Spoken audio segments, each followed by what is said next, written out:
Bienvenidos a todos y todas y muchas gracias por acompañarnos en la presentación del libro Felicidad, Democracia y Progreso, del doctor Mauricio Olavarría Gambi. Esta obra nos invita a reflexionar profundamente sobre algunos de los pilares fundamentales de nuestras sociedades: el bienestar humano, la calidad democrática y el desarrollo progresivo. A través de este libro se busca abrir un diálogo profundo y reflexivo sobre cómo los conceptos de felicidad y progreso se interrelacionan en el contexto de la democracia. Esperamos que esta presentación sea el inicio de una conversación enriquecedora que nos permita comprender mejor cómo avanzar hacia sociedades más justas y plenas. Este evento ha sido organizado en colaboración entre la Universidad Gabriela Mistral y el Centro de Estudios Democracia y Progreso, dos instituciones comprometidas con la investigación y la formación de una ciudadanía consciente y participativa. Antes de presentar a nuestros expositores, quiero compartir con ustedes un breve extracto del poema Hojas de hierba de Walt Whitman. Considero que sus palabras capturan de manera poética y profunda una reflexión sobre la esencia de la humanidad que resuena con los temas centrales de este libro. Whitman nos invita a reflexionar sobre las contradicciones de nuestra condición humana, contrastándola con la autenticidad y la simplicidad de los animales. Sus palabras nos interpelan, desafiándonos a reconsiderar nuestras prioridades, nuestras preocupaciones y nuestras búsquedas como sociedad.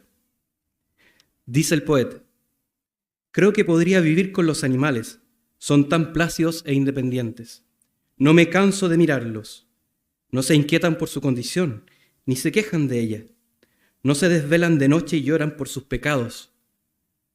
No me exasperan con discusiones sobre sus deberes para con Dios. Ninguno está descontento. A ninguno lo perturba el desvarío de poseer cosas. Ninguno se postra ante nadie, ni ante los demás de su especie que vivieron hace milenios. Ninguno, en ningún lugar, es respetable o desgraciado.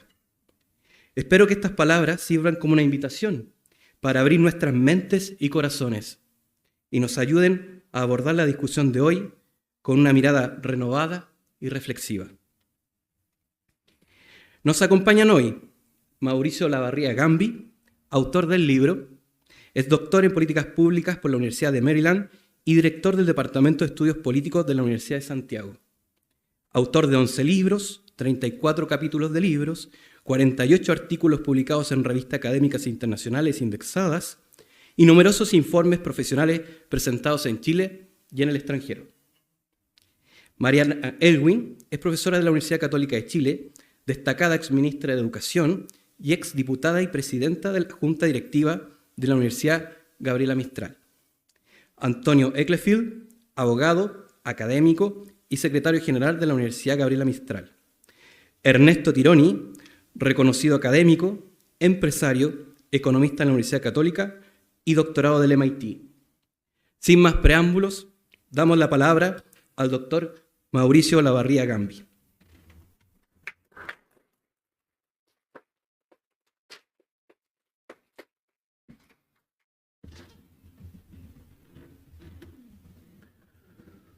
Bueno, muchas gracias a todos, al Centro de Estudios Democracia y Progreso y a la Universidad Gabriela Mistral por hacer posible este evento y por dar la oportunidad para compartir todas estas reflexiones que vienen aquí en el texto. Muchas gracias también a esta, posibilidad de compartir estas reflexiones y visiones sobre nuestro devenir en este espacio académicos y con actores que han jugado roles tan importantes en el acontecer nacional. El trabajo que hoy presentamos y comentamos tiene características bien distintas a lo que he hecho previamente. Mis trabajos previos han aplicado el método científico para analizar temas sobre teoría de las políticas públicas, reforma y modernización del Estado, pobreza, desigualdad y crimen. El trabajo que hoy compartimos es un ensayo que, recogiendo aportes de disciplinas científicas y de filosofía y teoría política, busca aportar a la construcción y funcionamiento de un sistema sociopolítico para una mejora creciente del bienestar humano.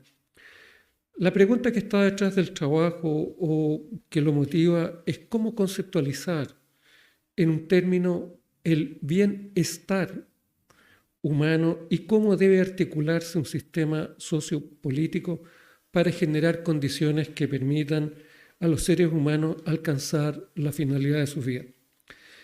El objetivo de este trabajo ha sido provocar, ¿verdad?, en concreto y en términos operacionales, provocar una discusión, un debate acerca de cómo articular un esquema de políticas públicas en un marco de gobernanza democrática para ir permanentemente avanzando hacia un estadio de creciente bienestar ciudadano.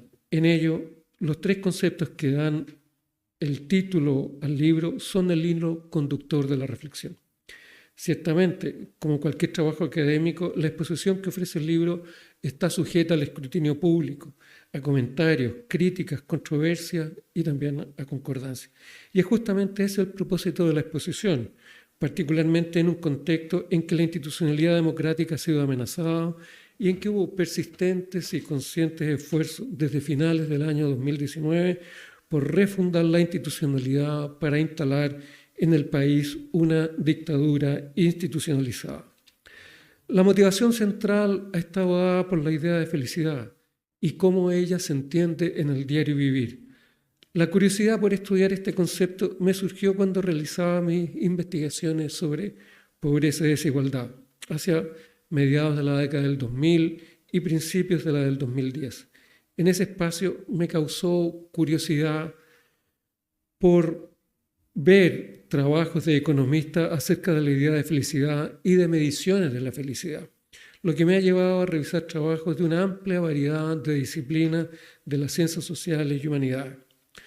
Una definición operacional de la idea de felicidad la refiere a la satisfacción con la vida, es decir, es una apreciación positiva como un todo de la vida que a uno le ha tocado vivir, considerando el origen, las circunstancias que ha debido enfrentar y el cumplimiento de expectativas. Esta definición operacional no desconoce que en todo ello hay un cúmulo de emociones que pueden ser incluso contradictorias, pero que la conjunción de ellas lleva a una apreciación general positiva. Así como habrá emociones que en distintos momentos de la vida reflejen agrado, gozo y dicha, habrá otros que muestren pesar, dolor y desdicha.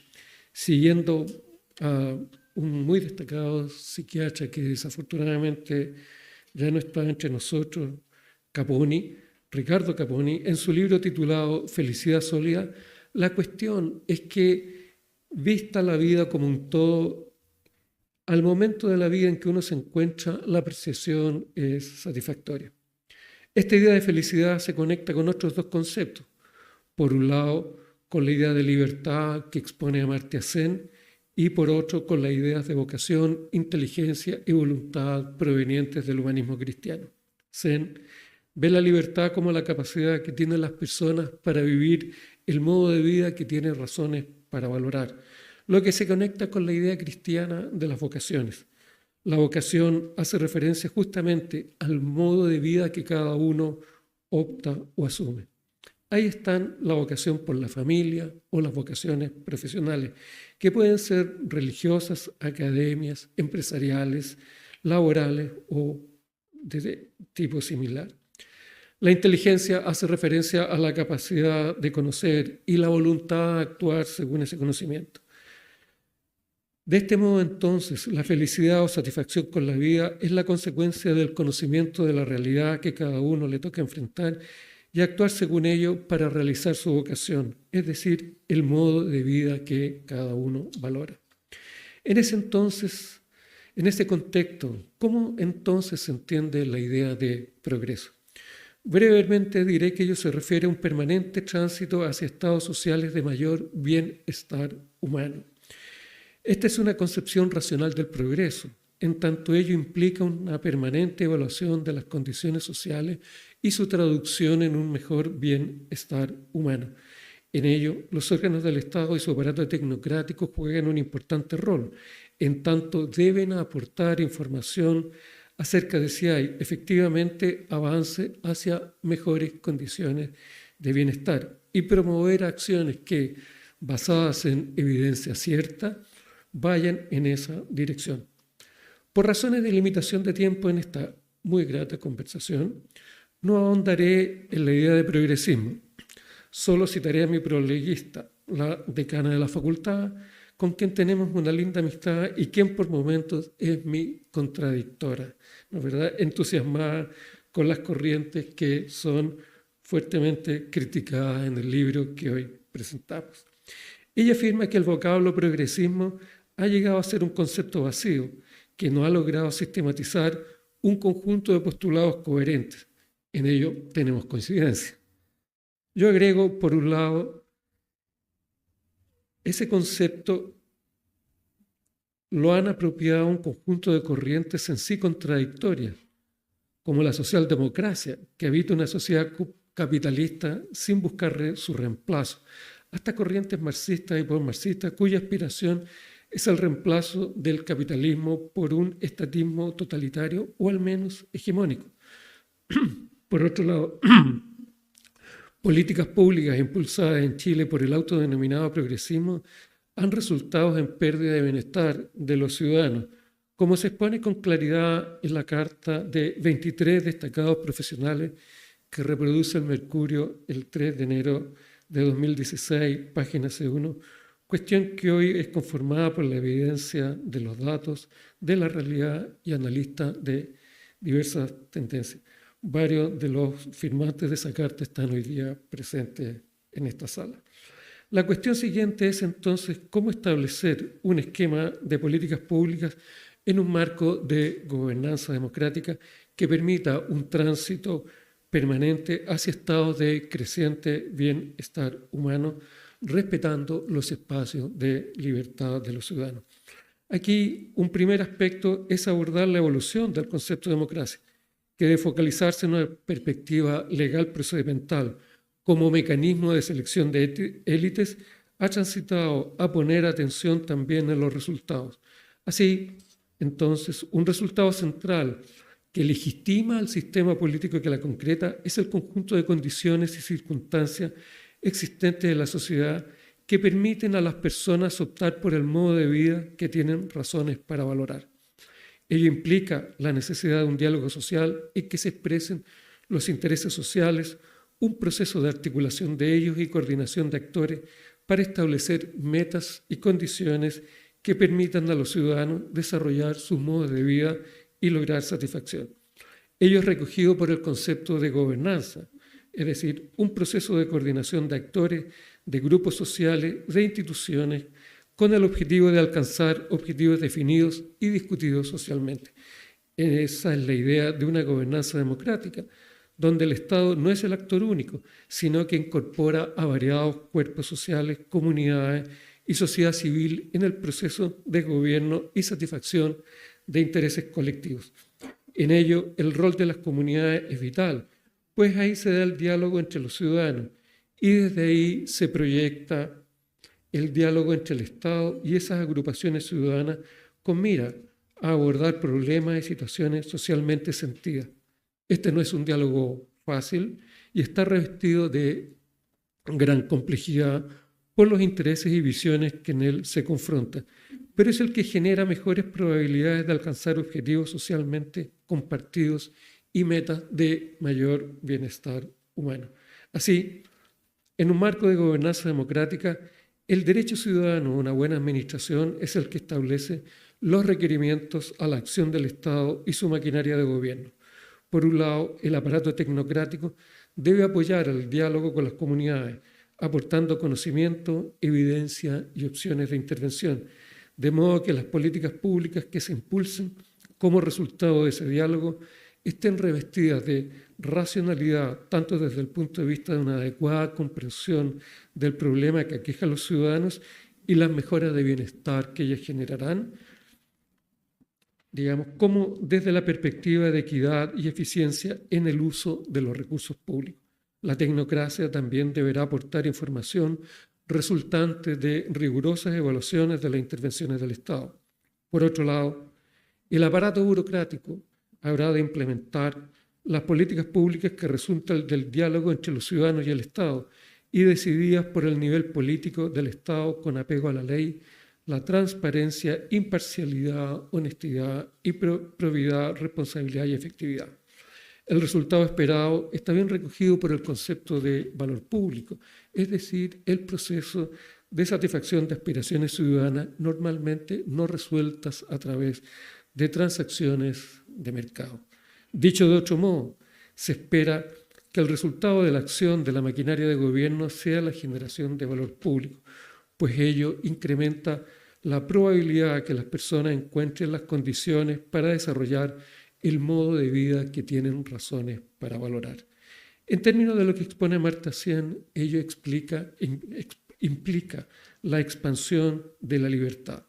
La cuestión siguiente entonces es sobre qué bases, principios y ideas configurar un esquema de políticas públicas que se encamine a generar las condiciones señaladas. El marco de gobernanza democrática, a su vez, descarta la idea de un Estado vertical e impositivo, reconociendo la existencia de una pluralidad de actores que participan del proceso y alentando a que ello ocurra a través del diálogo social. La economía conductual ha propuesto el establecimiento de un sistema de incentivos que movilicen a las personas hacia objetivos socialmente deseados, respetando sus ámbitos de libertad y reconociendo el contexto en el que las personas toman decisiones. A este esquema de incentivos lo denominan la teoría del empujoncito o nudge, que es el término usado en inglés. Este es un esquema que reconoce... Muchas gracias. Muchas gracias.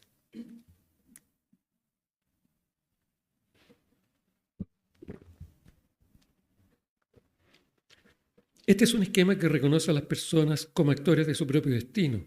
Es consistente con principios éticos y permite concretar y expandir ideales democráticos, como señalan los autores de este enfoque conceptual. Este esquema de políticas públicas en un marco de gobernanza democrática es más propio de un tipo de Estado donde la idea de subsidiariedad es el principio ordenador de su acción en la sociedad. Ello genera condiciones para que la estructura superior, el Estado, reconozca la autonomía de las comunidades inferiores e intervenga para auxiliarlas, fortalecerlas y nunca absorberlas. Este esquema de subsidiariedad favorece la asociatividad, el fortalecimiento de la sociedad civil, la promoción del diálogo social y la expansión y profundización de la democracia. El camino a generar condiciones sociales para que las personas encuentren felicidad en sus vidas, en los términos que hemos definido operacionalmente este concepto, no es lineal, es complejo y, por momentos, ingrato. Requiere ampliación de las libertades, una maquinaria de gobierno eficaz y eficiente, un diálogo intercomunitario y entre estas y las estructuras superiores del Estado que sea un diálogo abierto, con reconocimiento de las autonomías y con acciones orientadas a fortalecer las comunidades inferiores. Dicho de otro modo, una sociedad auténticamente humana tiene como finalidad que los ciudadanos encuentren las condiciones para optar por el modo de vida que tienen razones para valorar y alcancen satisfacción en ello.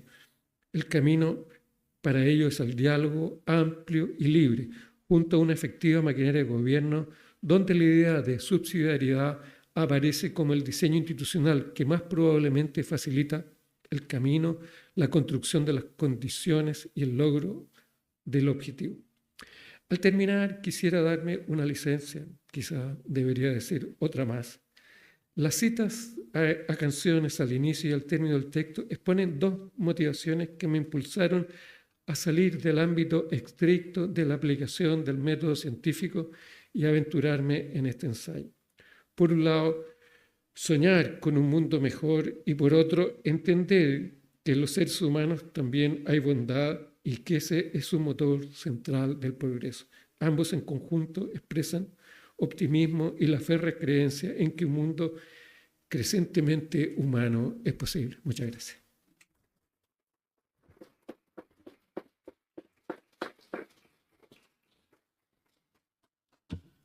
Muchas gracias, Mauricio, por tu presentación. Antonio, tiene la palabra. Muchas gracias. Me dijeron que me quedara sentado, pero lamentablemente, como buen abogado, voy a tener que hablar. La antigua directora de comunicaciones decía que los abogados éramos muy fomes porque ella había ido a un congreso y estaban todos sentados hablando. Nadie utilizaba PowerPoint, ni imágenes, ni nada, digamos. Era un ejercicio de concentración profundo, digamos, durante 2-3 horas. Pero prometo que voy a ser breve. Cuando tuve el privilegio, digamos, de afirmar o dar mi consentimiento a esta presentación, agradezco el hecho de salir de la parte administrativa, que uno todos los días, digamos, se lo va comiendo, y volver a la academia. Y como soy bien mateo, yo me puse a googlear los libros del profesor y encontré uno que que está en la revista Documentos de Trabajo de la Universidad de Chile, que se llama Conceptos Básicos en el Análisis de Políticas Públicas. Y yo dije, bueno, como abogados no tenemos formación en esto, y si su libro trata de esto, me voy a leer este primero. Y la verdad es que me lo leí y me encantó. Y lo encontré muy llevadero, lo encontré muy didáctico, ¿cierto? Entonces de ahora en adelante le voy a decir profesor en vez de decirle doctor, porque creo que tiene aún más mérito, digamos, ¿cierto? Como decía Einstein, no entiendes realmente algo a menos que se lo puedas explicar a tu abuela y que tu abuela lo entienda, digamos. Y yo logré entenderlo como abogado. Entonces fue para mí un wow. Dije, no creo tanto en mis capacidades, sino que creo que está muy bien escrito. Y después me pasé a este otro libro que estamos hoy día comentando y encontré, ¿cierto?, que era un libro más cercano a la filosofía política, ¿cierto? Más cercano a la filosofía política que del ámbito de la ciencia. El profesor Olavarría busca en esta obra un primer objetivo, que no es tan secreto, cuál es el de provocar la reflexión y la discusión en torno al devenir de Chile y promover el debate en torno a la felicidad, la democracia y las instituciones públicas. Su objetivo académicamente declarado se centra en cómo articular un esquema de gobernanza que permita que los ciudadanos puedan disponer de condiciones institucionales para encaminarse a alcanzar el modo de vida que cada uno valora y hace que él desarrolle esfuerzos conscientes por lograrlo. Dicho de otra manera, cómo la institucionalidad que da forma al régimen democrático genera posibilidades para que las personas puedan encaminarse a su finalidad natural. Y para ello sostiene algunas tesis muy interesantes. La primera de ellas es que hay una relación intrínseca entre libertad, bienestar material, democracia y gobernanza. Y la segunda de las tesis del autor es que la democracia y la gobernanza son elementos institucionales estructuradores de la potencial experiencia de la felicidad. Pero vamos por parte. ¿Qué entendemos por felicidad? ¿Cierto? Es una aspiración natural de los seres humanos que requiere que los sistemas de gobernanza aseguren plenos espacios de libertad para que las personas estén en condiciones de optar por, como lo ha definido, los modos de vida que tienen razones para valorar. ¿Y qué pasa con la felicidad en Chile? Al analizar el estallido social de octubre del 2019, el doctor Olavarría levanta como una de las hipótesis explicativas el abuso que ocurría en diversos espacios sociales. Las empresas a sus clientes, los órganos de la administración pública a los ciudadanos, el aprovechamiento de fueros de órganos sindicales, gremiales, de representación, acciones de apropiación indebida de recursos en el ejército, en carabineros, colusión, prácticas clientelares, de patronazgo, de promoción de intereses propios, etc. Todas estas situaciones, si uno las vuelve a leer y las recuerda, digamos, efectivamente, ¿cierto?, afectan el bienestar subjetivo de las personas, ¿cierto? O sea, cuando uno recuerda todos estos abusos, la sonrisa se pierde de inmediato. Y efectivamente, citando al psiquiatra Ricardo Caponi decía que en la encuesta de Informe Mundial de Felicidad, Chile aparecía en el lugar 26 de 156 países, siendo el país más feliz de Sudamérica en el periodo 2016-2018. Los más felices. Solo después de Costa Rica y México en América Latina. Esta encuesta Caponi nunca la consideró válida y dijo: Chile no es un lugar de personas felices. Decía el experto, que centró gran parte de su trabajo en este tema. Él decía que la felicidad no se obtiene con caminos cortos, que no se puede comprar con dinero. La felicidad hay que construirla y requiere de mucho trabajo. Más adelante, el profesor Olavarría nos habla de gobernanza democrática, dos conceptos que se entrelazan para configurar un sistema político-social que genere condiciones para avanzar en niveles de felicidad. Y aquí se repite la hipótesis central del libro: cómo organizar la acción gubernativa del Estado para que cumpla este doble propósito. Por un lado, recoger en sí mismo el concepto de democracia, y por otro, que el proceso democrático sea efectivo en generar un tránsito permanente hacia mejores y crecientes estadios de bienestar, lo que implica que los poderes públicos alcancen desempeños y rendimientos que posibiliten que los ciudadanos puedan vivir el tipo de vida que valoran. El foco de la cuestión no es acerca del tamaño del Estado, sino, como bien decía el profesor, sobre su efectividad. Pero no es posible hablar de progreso sin hablar de igualdad y equidad. Y el debate político de las últimas décadas ha puesto el acento en la desigualdad. Nos podemos preguntar si siempre vamos a ser desiguales en la sociedad. ¿Qué grados de desigualdad estamos dispuestos a aceptar? ¿Cómo se concilia la idea de igualdad con el hecho de la diversidad social? Aquí el profesor, con mucho agrado para mí, cita al profesor Michael Sandel, profesor de Filosofía del Derecho, mi gurú, cita a Carlos Peña, digamos, lo cual es una abierta invitación a profundizar en estos temas, ¿cierto?, acerca de la desigualdad. También cita a John Rawls, con el velo de la ignorancia, y nos deja una frase final, ¿sí?, en la que dice que el resultado de la igualación de resultados es el de una sociedad empobrecida.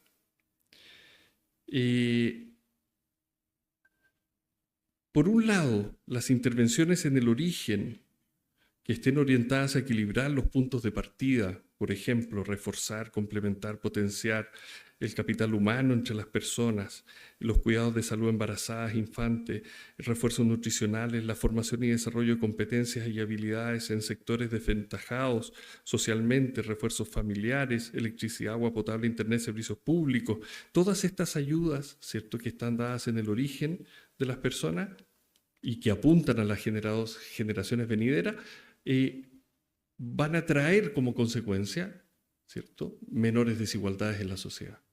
Pero también deben existir intervenciones que compensen las desventajas iniciales orientadas a generar semejanza en el bienestar al que acceden las personas, ¿cierto?, que multigeneracional, mecanismos de ingresos monetarios básicos, protección de la vejez, la discapacidad, etc.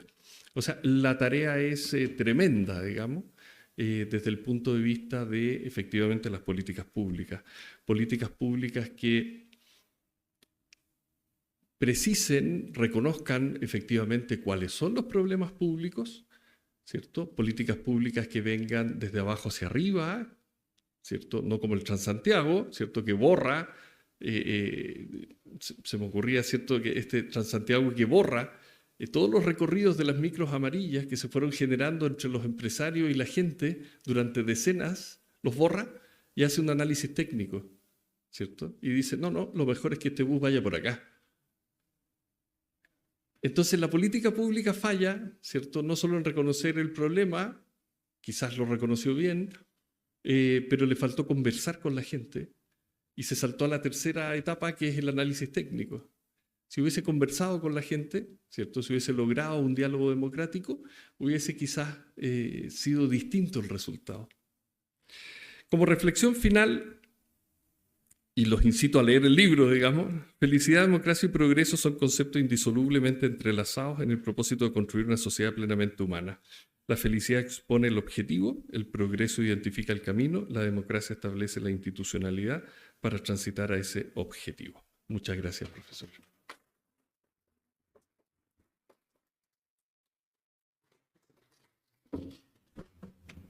Muchas gracias, Antonio. Ernesto tiene la palabra. Como gustes, allá, acá.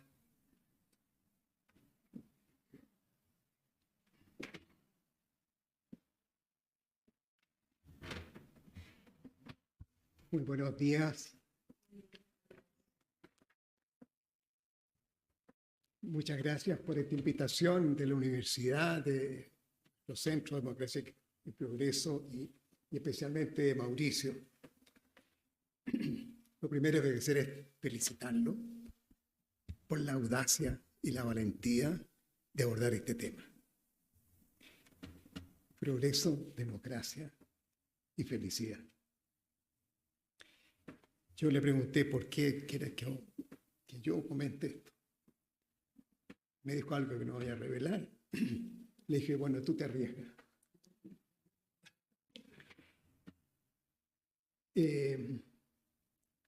Yo creo que esta es una pregunta para pararnos un poco acá y reflexionar cada uno de nuestras experiencias de felicidad. ¿Y dónde se encuentra? ¿Y cuál es la relación con la democracia? ¿Por qué? ¿En qué? Yo no discrepo casi nada con todo lo que dice Mauricio, pero no comparto un aspecto que considero de fondo. Voy a hablar de qué y por qué. Entiendo que el autor, la tesis que plantea, básicamente se dijo recién, aparece al inicio de sus reflexiones. Cito, comillas, felicidad, democracia y progreso son conceptos indisolublemente entrelazados en el propósito de construir una sociedad plenamente humana, y agrega, la felicidad expone el objetivo, el progreso indica el camino, la democracia establece la institucionalidad formal y formal para transitar hacia el objetivo. Desde cierta perspectiva, esto parece lógico pero yo diría que es un poco demasiado superficial a mi juicio. Primero, para mí la felicidad es mucho más que un concepto. En este sentido, discrepo también con la definición de felicidad de Amartya Sen. Para mí es una definición insuficiente, es puramente racional. Y segundo, el autor parece poner estos tres conceptos, por usar su terminología, en el mismo plano o en el mismo dominio. Esto me parece a mí un error. Supone implícitamente detrás que más progreso lleva más velocidad, felicidad, más democracia llevaría más felicidad. O que ellas son condiciones para la felicidad. Yo no sé la experiencia de ustedes, pero la mía no es exactamente así. Yo discrepo de la relación entre estos tres conceptos. No en el sentido que la falta de democracia puede hacer infeliz a las personas, estoy de acuerdo con eso, sino en que la felicidad se encuentra en otra parte, en otro dominio, y se logra de otra forma radicalmente distinta. No se encuentra encontrando determinadas condiciones en el mundo, sino logrando una determinada forma de vivir y de entender la vida personal y la vida social. Desde allí, para decirlo de una manera que puede parecer cursi o inapropiada en un ambiente académico como este, la democracia y el progreso se encuentran en el dominio del hacer humano. La felicidad se encuentra en el dominio del ser humano. Con esto no pretendo desconocer el extraordinario logro que son estos progresos sociales, que es la democracia y el crecimiento. Tampoco el avance cultural del ser humano alcanzar estas formas de organización social y política. Pero eso no les quita el carácter de un hacer. Lograr felicidad es otra cosa, algo que tiene que ver con la vida interior del ser humano, de cada mujer y de cada hombre. Como no sabría explicarles qué quiero decir con esto que estoy diciendo, no voy a seguir por este camino. Voy a hablarles más bien de mi experiencia personal de vivir buscando el progreso de Chile, recuperar y fortalecer su democracia y la felicidad. La felicidad de los chilenos y la felicidad mía personal. Tenemos tantas creencias y tan limitadas sobre cómo encontrar la felicidad. De niño yo creía que iba a ser feliz cuando fuera grande. Qué afán, tanto esfuerzo. Físico y psicológico. Esfuerzos para ayudar a mi mamá, por ejemplo, demostrándole que podía llevarme unas bolsas pesadas aquí cuando la acompañaba a las ferias. Después creía que iba a ser feliz cuando lograra realizar los proyectos que me había propuesto. En el colegio, entrar a la universidad. Entré a la universidad, lo logré, fui feliz. Un poco, pero no enteramente. Y duró poco. Pero muy luego tuve otro proyecto, terminar la universidad. Y la terminé. Pero entonces me surgió aprender otro proyecto, cómo aprender a hacer de Chile un país desarrollado. Para lograr eso me fui a doctorar en las mejores universidades del mundo. Y me sentí y empecé a vivir más feliz con ese logro de un título de doctor en economía del MIT. Tampoco. Y así siguió mi vida, meta tras meta, y cada vez más ambiciosa. Uno de los proyectos a que más intensamente me dediqué fue trabajar full time por 10 años a recuperar la democracia en Chile. En forma pacífica y dándole un gobierno que nos permitiera alcanzar un desarrollo con más equidad. También logramos lo primero y buena parte de lo segundo. ¿Me hizo más feliz?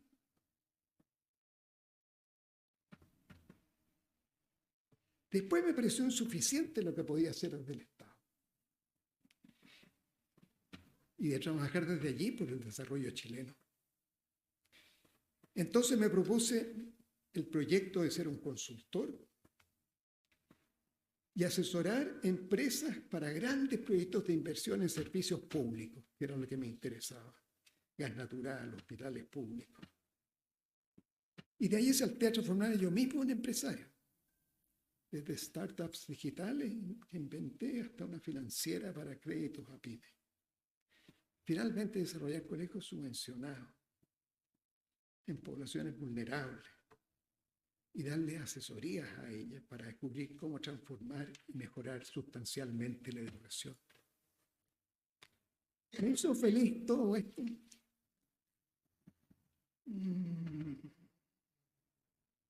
Poco, igual que en los casos anteriores.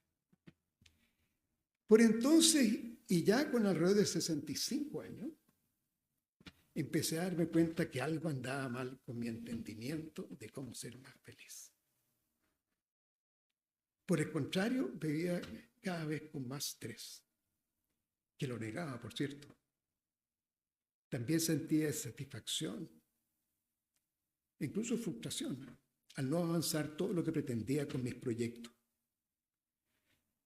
Y para superar esa insatisfacción me daba cuenta que hacía cada vez más cosas. Y al estrés se añadió el cansancio. Hasta que un día descubrí que había adquirido una cierta compulsión por estar haciendo cosas e inventando proyectos cada vez más desafiantes. Pero también me di cuenta, y esto me parece más importante, que hacía esto también para ser reconocido por los demás y por figurar como si socialmente exitoso por el mundo y mis pares. También me di cuenta que no estaba gozando realmente los trabajos que realizaba ni en la vida cotidiana que llevaba haciendo. Y así como surgía, y es así como surge el estrés.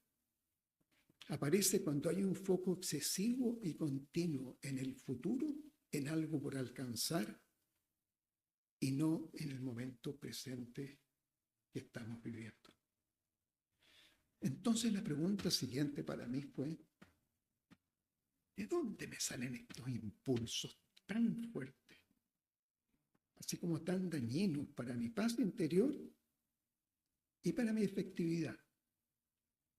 La respuesta que encontré un día es que esto se produce en mi mente, por la mente humana, a través del pensar. Los pensamientos me sacan internamente del momento presente y me llevan hacia un futuro que está siempre más adelante y nunca llega. Con ese patrón de pensamiento y las emociones que genera, pierdo mi dimensión del ser, mi equilibrio, tranquilidad y felicidad. Así fui descubriendo que yo no solo vivía con la necesidad de inventar, realizar proyectos a completar en el futuro, sino que no vivía cotidianamente prestando atención al presente. Yo mismo no estaba plenamente presente en lo que hacía en cada minuto y ante cada persona con quien estaba y me encontraba. ¿Y a dónde estaba si no estaba ahí? Pensando. El pensar y nuestra mente, he ido aprendiendo, es una facultad maravillosa, pero por eso mismo puede ser el principal impedimento para ser feliz. Descubrí después de esto que esto había sido señalado por muchos sabios en la antigüedad, y muy en particularmente por un indio que vivió hace como 2600 años, que se llamaba Siddhartha, y lo llamaron el Buda. Tenemos un organismo en el cuerpo que produce pensamientos desde que la evolución de la especie humana inventó el lenguaje. Y ese organismo le llamamos mente, y hasta hace poco creíamos que estaba solo en el cerebro. La neurociencia nos ha demostrado últimamente otra cosa. Creo que en el devenir de la sociedad humana y de la evolución de la especie humana, esta facultad de pensar hoy día excedió sus límites y pasó a transformarse en un freno al desarrollo humano. La mente pasó a ser como una radio que tenemos en la cabeza que no para de transmitir pensamientos. Y ni siquiera nos damos cuenta que esto está ocurriendo. Y nos parece natural e inevitable. No es, no lo es, no lo es. Uno puede aprender a darse cuenta cuando esta radio está prendida y generando emociones, actos, patrones de conducta que se repiten automáticamente, la mayoría de las veces generando más infelicidad que felicidad. Uno de los primeros que descubrió esto, que propuso un camino para superar esto, y fue el Buda. El camino pasa por aceptar el sufrimiento y abrazarlo, aprendiendo a vivir en el momento presente las emociones o sensaciones que nos aparecen en cada situación en que estamos. A esto algunos llaman mindfulness, meditación o desarrollo espiritual. No importa mucho cómo lo llamemos. Lo valioso creo que es aprenderlo y practicarlo. Por esta experiencia que he relatado, creo hoy, no solo que la felicidad es posible aquí y ahora, sino que está mucho más cerca de lo que creemos. Pero tenemos que descubrir dónde buscarla. Y eso es viviendo el presente. Un desarrollo humano real, creo yo, hoy día, con un progreso y una democracia apreciada por todos, provendría, me parece, fundamentalmente de la transformación de cada persona. Y que esto empieza por uno mismo. Muchas gracias.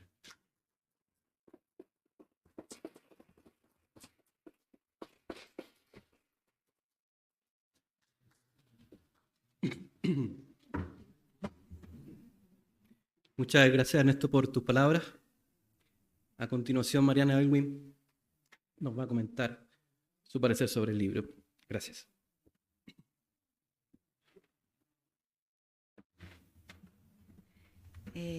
Gracias por estar aquí, estimado rector, compañeros de trabajo y de panel.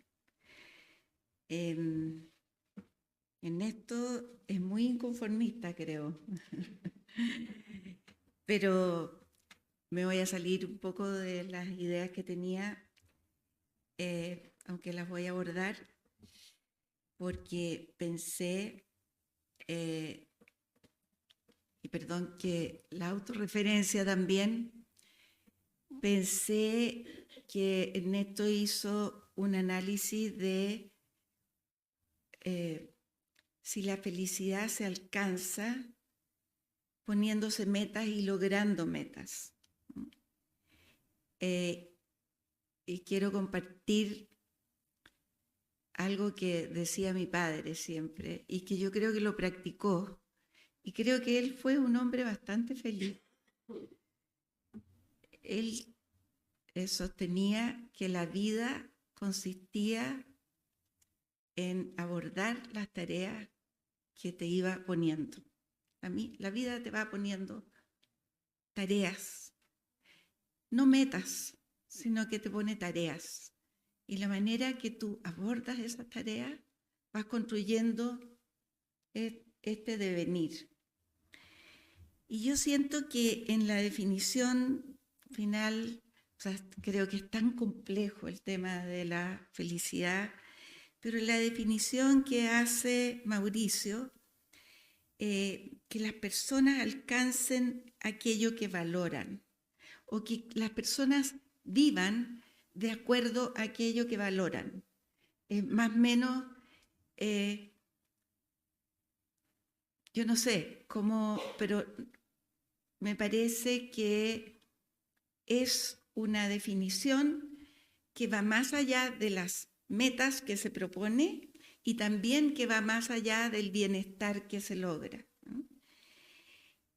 Y también, y quiero decir que de alguna manera hay ahí algo que además va a contracorriente, porque hoy día pareciera que la felicidad consiste en emociones, sentimientos de plenitud o que está fundamentalmente basada en lo que uno siente, más que en lo que uno hace, más que en lo que uno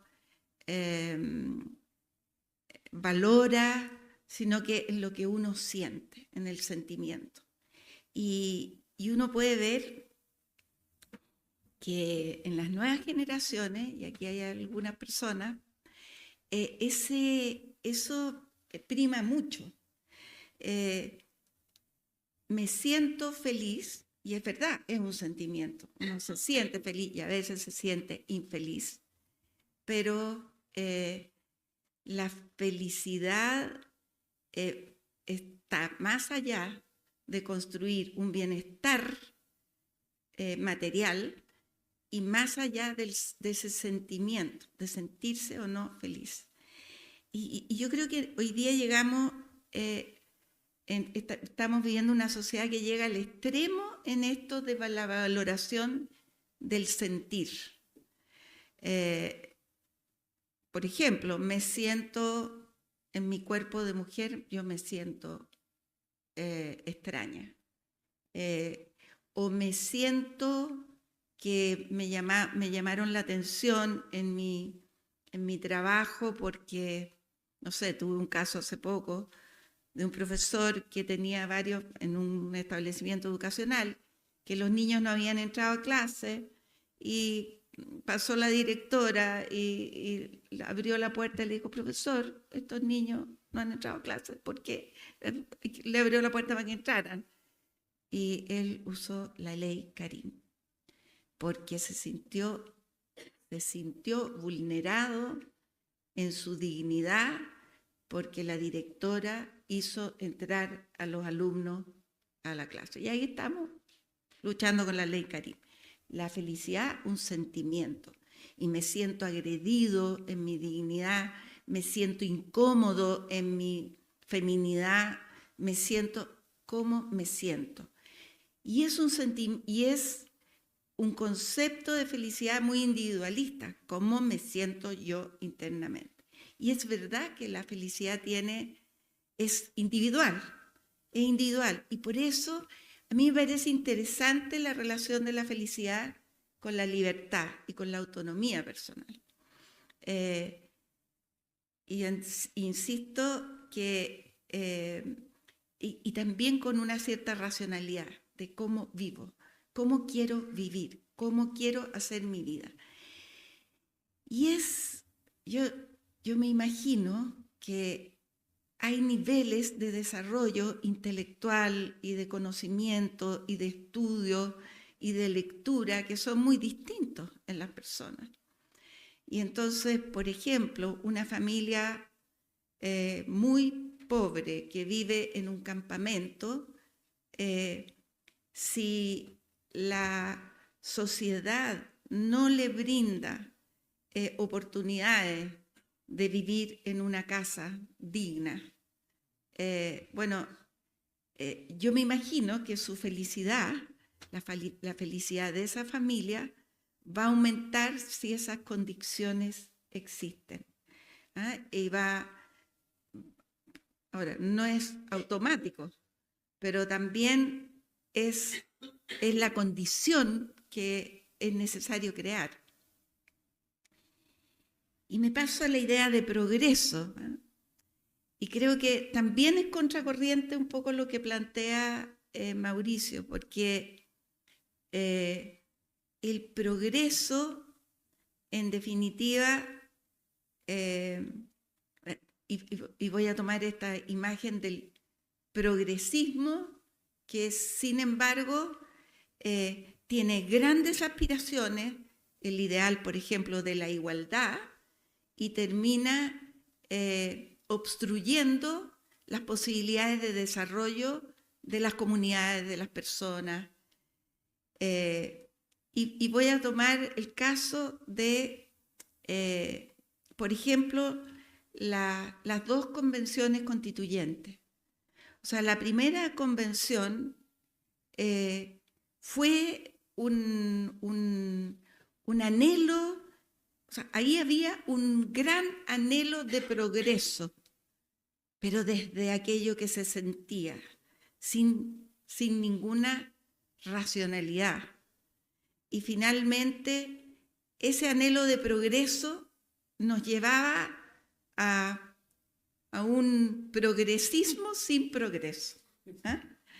Y creo que lo que hemos vivido en las últimas décadas en Chile, que ha habido una suerte de populismo, es un discurso progresista que ha estancado el progreso. Y por eso me parece interesante una definición de progreso que tiene que ver con una cierta gradualidad en ir consiguiendo avances en las posibilidades y desarrollo de la libertad y de la autonomía de las personas, y no de ponerle límite a ese avance desde una ideología. Y creo que el Consejo Constituyente, el segundo, lo que hizo fue exactamente lo contrario, en una línea ya no desde el pensamiento progresista, pero sí ponerle limitaciones a la autonomía de las personas y a crear condiciones para que el potencial humano se desarrolle. Y se desarrolle en la en la perspectiva que habla Ernesto. Yo comparto esa de realizar la vocación a lo que un ser humano está llamado a construir en el mundo. La vida es corta y tenemos una vocación. Y esa vocación es un llamado a asumir tareas y a asumir desafíos y a asumir también dolores, pero asumirlo desde las potencialidades que uno tiene, y esas potencialidades es la sociedad la que contribuye también a que esas potencialidades sean mayores. Y es interesante porque Ernesto trae un libro ahí que dice: educadores felices hacen grandes cosas o cambian el mundo. Imagínense, educadores felices cambian el mundo. Y díganme que no es una realidad. ¿Ah? ¿Y por qué un educador puede ser feliz y por qué otro no es feliz? Y probablemente tiene que ver con la vocación. ¿Con qué llamado siente uno que tiene que realizar? ¿Ah? Entonces, siento que ahí hay un tema que tiene que ver con que la sociedad crea condiciones, pero cada persona individualmente está llamado a desarrollar aquello para lo cual tiene su vocación puesta. Y ciertamente que la pobreza, la desigualdad también no contribuyen a que las personas puedan desarrollarse. Y ahí quiero poner el foco en el tema de la igualdad, porque es verdad que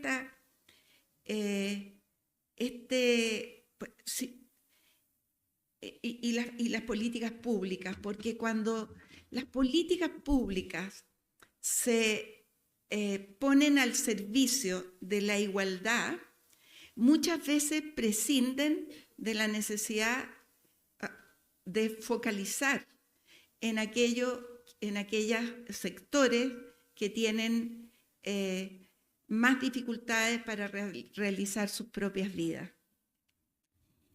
Y Mauricio habla de políticas públicas que sean racionables o razonables, no sé cuál es, que tengan evidencias, que contribuyan a un creciente bienestar, que contribuyan a la autonomía de las personas.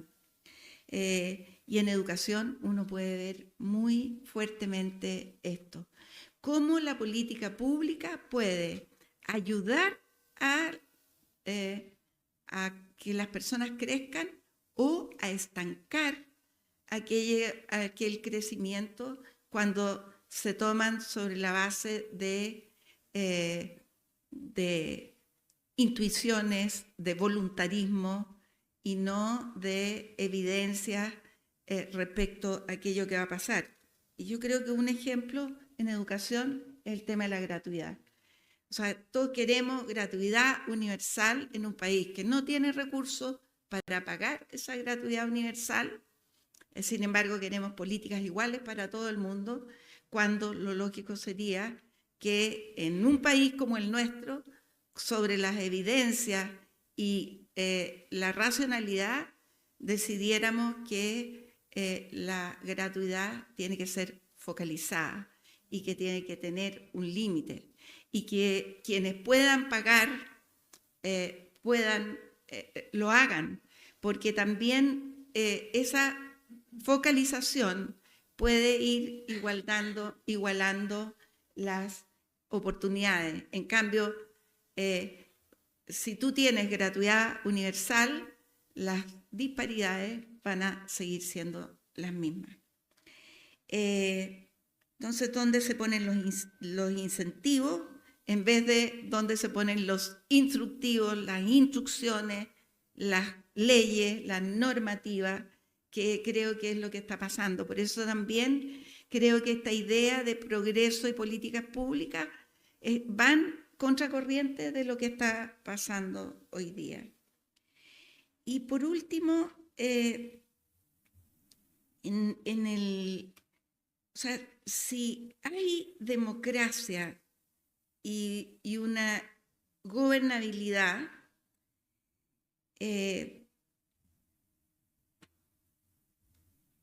se favorece o no el anhelo de que las personas puedan vivir conforme a sus valores o a sus aspiraciones. Yo creo que es que para que la democracia funcione, tiene que ser capaz de tener un buen gobierno. Porque cuando la gobernabilidad falla, la democracia también empieza a fallar. Y en definitiva, lo que hoy nos está pasando también tiene que ver con un sistema político que está degradado en nuestra democracia y que nos tiene estancados y que no nos permite el desarrollo, un desarrollo humano que favorezca que las personas puedan desarrollar aquellos valores o aquella vida que puedan desarrollar sus vocaciones, que puedan desarrollar su vida en la mejor forma posible.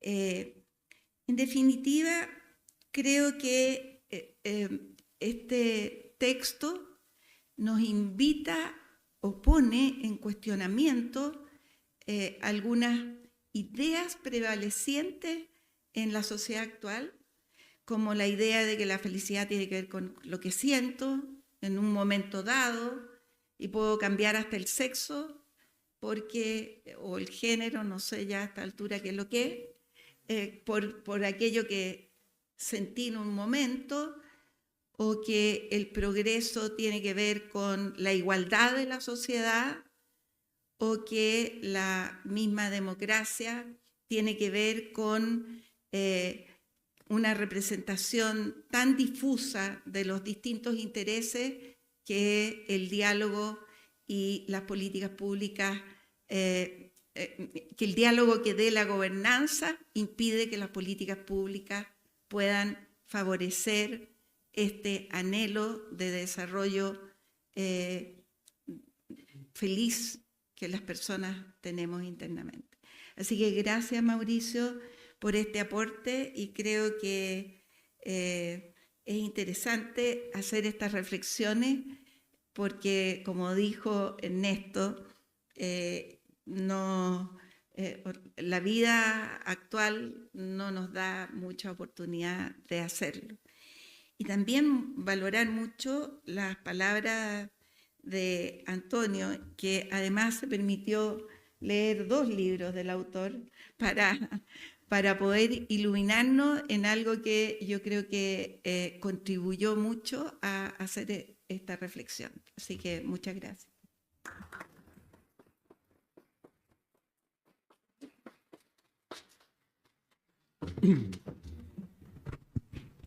Muchas gracias, Mariana, por tu análisis. Pues bien, ahora es nuestro turno de preguntarles y cada uno tendrá 5 minutos para responder. Tenía preparada la pregunta, pero ustedes ya explicaron parte de ella. De todas formas, la voy a exponer. Pues bien, luego del exitoso periodo de los gobiernos de la concertación, durante el cual la pobreza disminuyó, el consumo se expandió, la esperanza de vida aumentó y otros indicadores de bienestar mejoraron, Chile vivió el estallido social. Dado lo ocurrido, ¿qué lecciones podemos extraer de la relación entre nuestro estilo de sociedad y la felicidad de nuestros compatriotas? Mauricio, por favor.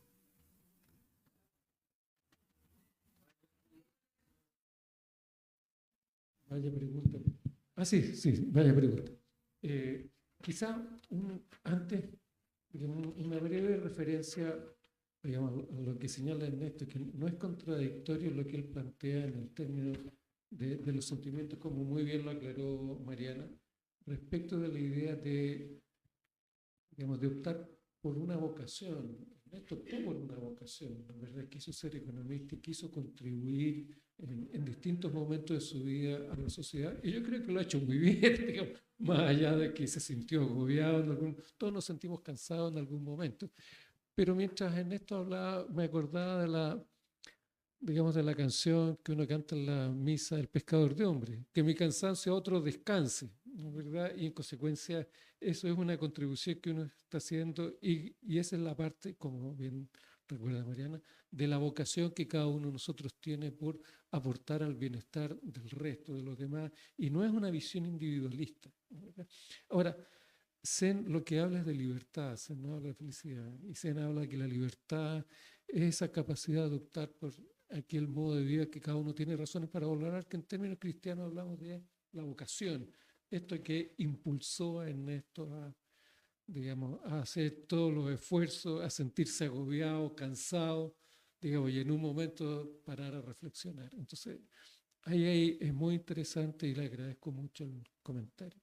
Ahora, respecto de lo otro, yo, digamos, tengo una visión crítica que está expuesto respecto de lo que ha ocurrido desde el estallido social. De hecho, aquí el Centro de Estudios me pidió en su momento un documento por el cual intentaron funarme bastante bien, la verdad, digamos, respecto a que me preguntaba si la propuesta constitucional nos generaba una sociedad más auténticamente democrática. Y mi conclusión fue la que existe ahora, que en general digamos, propuesta lo que conducía a una dictadura institucionalizada, ¿no? ¿Verdad? Que se basaba en determinados privilegios para algunos y no para otros. Entonces el Twitter ardió, yo no tengo Twitter, pero mis amigos me contaron, ardió, etc. Pero aún en los momentos maduros hay esperanza, digamos, ¿verdad? Y la esperanza está en la capacidad de cada uno de sobreponernos, y el país ha sido resiliente, ¿verdad? En el sentido que se ha ido reponiendo bastante más lento de lo que quisiéramos, probablemente con otros liderazgos, digamos, la recuperación habría sido bastante más rápida, efectiva y más centrada en los ciudadanos y menos centrada en esta, como muy bien lo dicen aquí mis comentaristas, menos centrada en sensaciones pasajeras o en falta de esta racionalidad que tanto nosotros demandamos al Estado. Digamos, los ciudadanos tenemos el derecho a la buena administración, ¿verdad? Y eso implica un Estado efectivo, el aporte tecnocrático en el sentido de que genere racionalidad a la actuación, digamos, del aparato público, pero por otro lado también una burocracia también efectiva que, digamos, supere esta permisología o que sea oportuna en la atención de las aspiraciones de los ciudadanos. Ahí me quedaría en este momento. Gracias, Mauricio. Perdón. Antonio.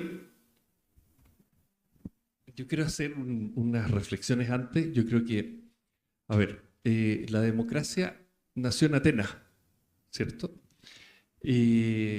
Cuando un grupo de señores se juntaba en el ágora a hacer las leyes.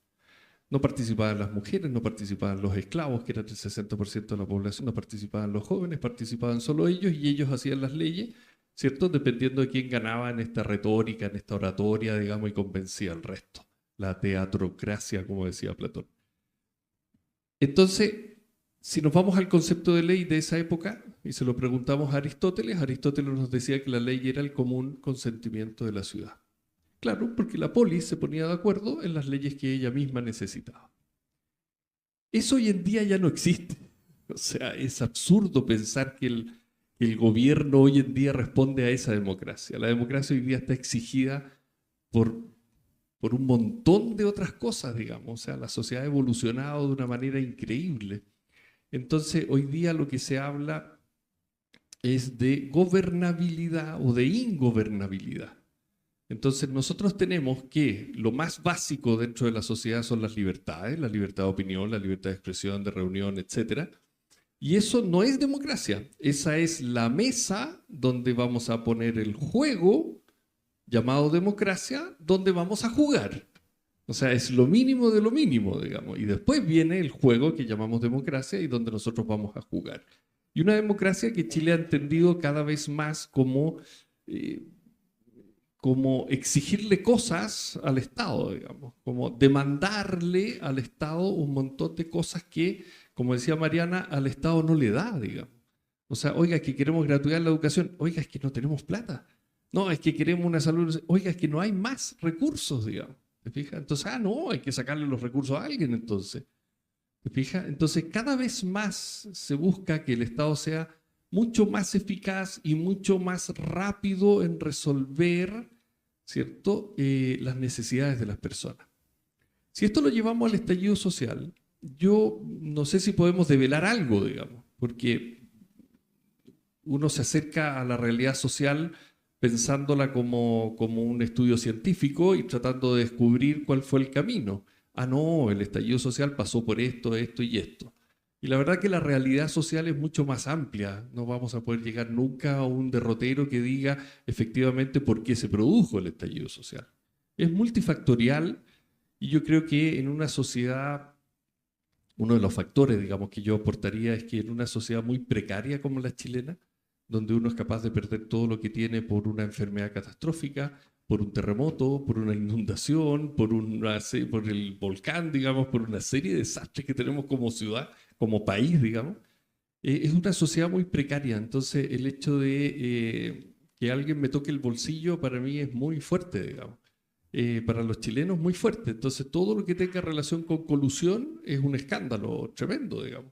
Y aquí voy a ser políticamente incorrecto, pero yo tenía algunos amigos que justificaban a Pinochet en todas sus torturas y cosas, pero cuando supieron que tenía plata, dijeron, no, se pasó este gallo. O sea, no se pasó antes, digamos, ¿cierto? Cuando hizo o dejó hacer un montón de barbaridades, pero cuando se robó plata, no, esto sí que es un desastre, digamos. Entonces, yo creo que cuando nos tocan el bolsillo, cuando vemos que hay colusión del confort, de esto, de lo otro, cuando Carabineros se roba la plata, no, ahí nos indignamos, digamos. Nos indignamos. Pero la sociedad es más que eso, digamos. O sea, nosotros estamos llamados a vivir en libertad, pero la felicidad, como bien dice Mauricio también en el libro, se logra a partir del otro, de la relación con el otro. O sea, no estamos solos, ¿cierto? Vivimos en esta polis, nos tocó vivir aquí con las personas que tenemos a nuestro lado y es con ellos que tenemos que salir adelante como país. Eso. Gracias, Antonio. Ernesto. Qué preguntita.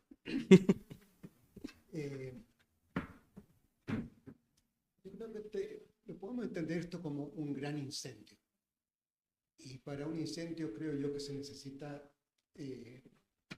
una pradera que esté seca, se necesita un fósforo que lo encienda y se necesita también un montón de otras condiciones que no vemos, porque son obvias o transparentes o porque vienen de muy atrás. Por ejemplo, necesita oxígeno. Si no hay oxígeno, no va a haber ese incendio. Necesita también viento. Si no hay cero vientos, se va a quedar ahí, etc. No voy a entrar en mucha profundidad en cada una de ellas, porque sería muy largo, pero veamos un poquito. Yo creo que aquí la pradera seca estaba seca en el descontento de la gente y en el malestar de la gente con la vida que estaba llevando. A partir de la comparación entre las promesas que se le habían hecho y las expectativas que la gente tiene de vivir en Chile en ese momento y la vida cotidiana que estaba viviendo.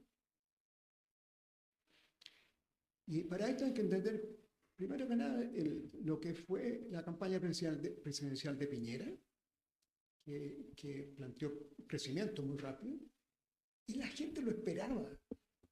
No es que solamente porque Piñera había tenido un éxito en términos de crecimiento, de ingresos, etcétera, en el pasado. Entonces, yo creo que la frenada del crecimiento fue un factor extremadamente importante.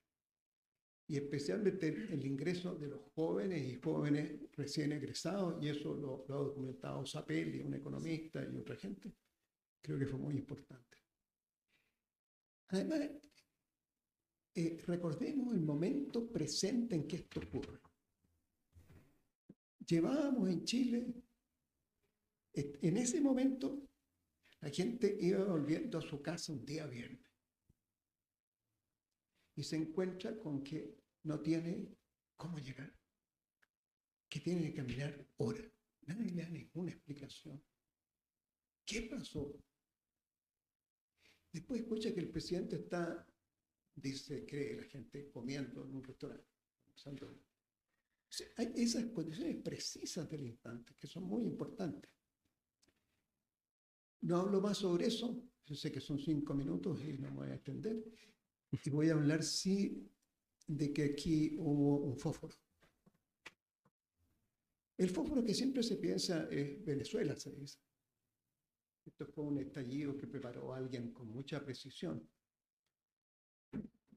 Yo no sé de eso y no sé si se puede documentar alguna vez, probablemente hubo algo de eso, no sé. Nunca se ha documentado por lo menos, querían una evidencia. Pero en Chile se habían desarrollado por ya antes de esto casi 10 años muchos grupos muy violentos que habían empezado antes incluso que los pingüinos o los universitarios del 2011 en las luchas ambientales. Estos grupos, y las barras bravas, estos grupos tenían por objeto desafiar a los carabineros. Era una guerra que tenían declarada. Yo los vi personalmente en Ventanas cuando fue una manifestación contra la termoeléctrica. Y se juntaron gente de distintas zonas de sacrificio. Venían de distintas partes de Chile, que se manifestaban pacíficamente con sus letreros. Pero aparte de eso, y organizados en otro sector, de más temprano, había una cantidad de gente con uniformes negros, con aparatos y con bombas molotov, etcétera, etcétera, que planificaron el ataque por la retaguardia a los carabineros, porque los carabineros venían por detrás, como protegiendo el grupo que caminaba hacia la playa. Y entablaron una guerra, una batalla por unos 3 horas, 4 horas. Y este tipo de cosas se venían repitiendo todos los jueves en Chile desde no sé cuánto tiempo. Bueno, yo tengo la impresión de que en Chile muchos de estos grupos y barras bravas que tenían esto se comunican muy rápido. Y se comunicaban muy rápido, se organizaban para hacer estas cosas. Cuando fueron viendo que estaban todas estas condiciones en esa semana tan crítica, y ese jueves ven que los estudiantes se van sobre el metro y saltan, etcétera, etcétera, esta es la nuestra. Vamos ahora con lo que tenían planificado. Entonces, esto fue planificado, luego las estaciones del metro, muy claramente, muy claramente. Entonces, lo que quiero enfatizar con esta explicación es que es una constelación de factores. No olvidemos esto. Es muy sistémico. No es cosa de echarle culpa a un partido o hacer una sola cosa simplista de aquí y allá. Y tenemos una capacidad limitada de ver todo lo que se juntó en estas circunstancias para generar esta situación. Entonces, esa es la explicación que yo me doy hoy día de esto. Ahora, ¿por qué estamos hablando de esto en términos de democracia, progreso y felicidad? No sé, pero te contesté lo que yo creí que me preguntaba. Gracias. Muchas gracias, Ernesto. Mariana. Sí. ¿Cómo se hace? ¿Ahí está bien?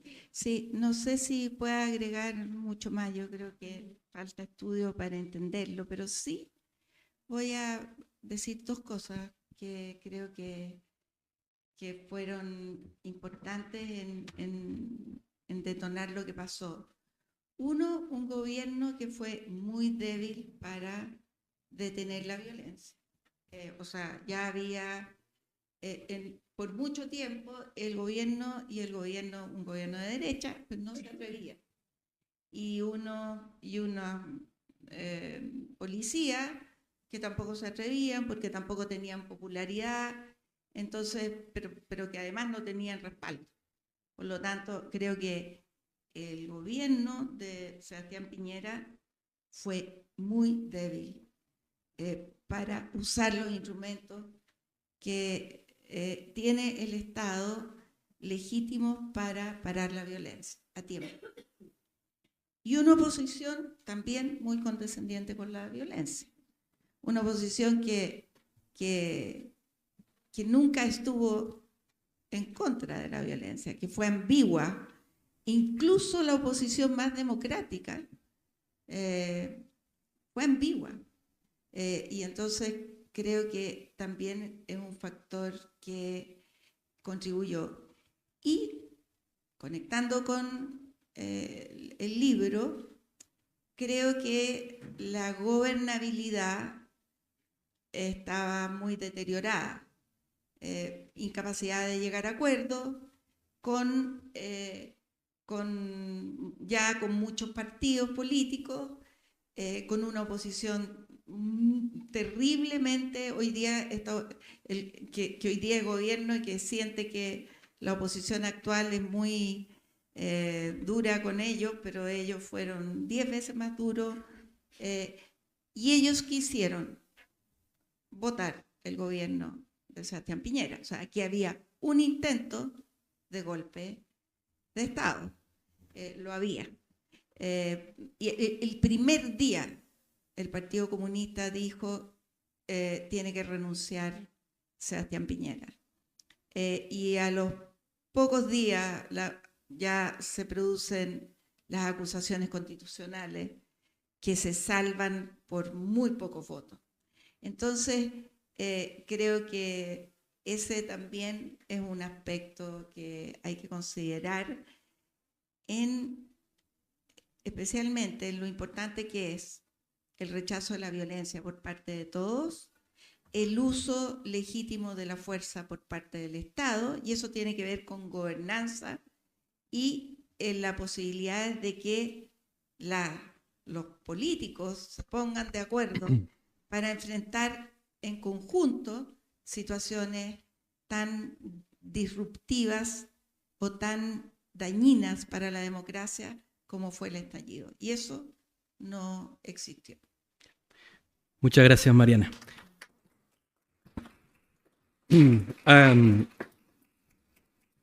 A continuación, y en honor al tiempo, vamos a permitir 2 preguntas del público y, por favor, dirigida a un panelista en particular. Si alguien tiene preguntas.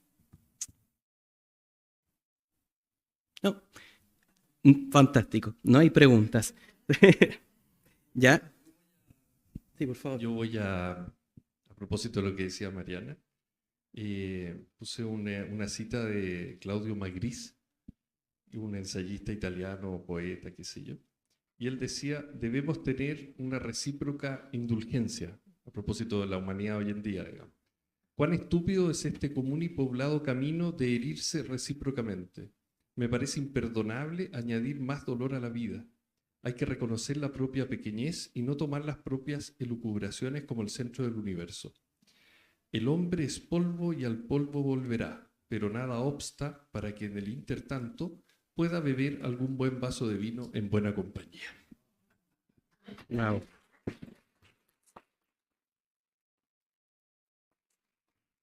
Bueno, antes de cerrar con las palabras formales de cierre, con mucho pudor, me voy a tomar una licencia, una pequeña reflexión. Yo particularmente estudié economía porque leí la siguiente frase: resuelto el problema económico, vendrán los problemas del hombre. Yo sí creo que, dadas ciertas condiciones materiales, cierto crecimiento económico, y un ejemplo de eso son los gobiernos de la concertación, la gente tiene una base para poder ser feliz. cada uno la va a encontrar a su manera, y ahí está lo complejo. Y otra frase que me gustaría citar es la de con que parte Ana Karenina. Todas las familias felices son iguales en su felicidad, pero las infelices son infelices cada una a su modo. ¿Qué quería decir Tolstoy? Que hay tantas formas de ser infeliz.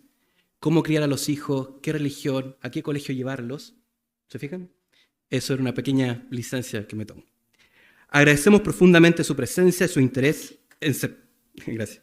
Agradecemos profundamente su presencia y su interés en ser parte de esta experiencia intelectual y de crecimiento compartido. Esperamos que este encuentro haya marcado el inicio de una conversación enriquecedora y que cada uno de ustedes se lleve perspectivas valiosas para su propio recorrido. Les recordamos seguirnos en nuestras redes sociales para estar informados sobre futuros eventos y actividades. Muchas gracias por acompañarnos hoy. Hasta pronto.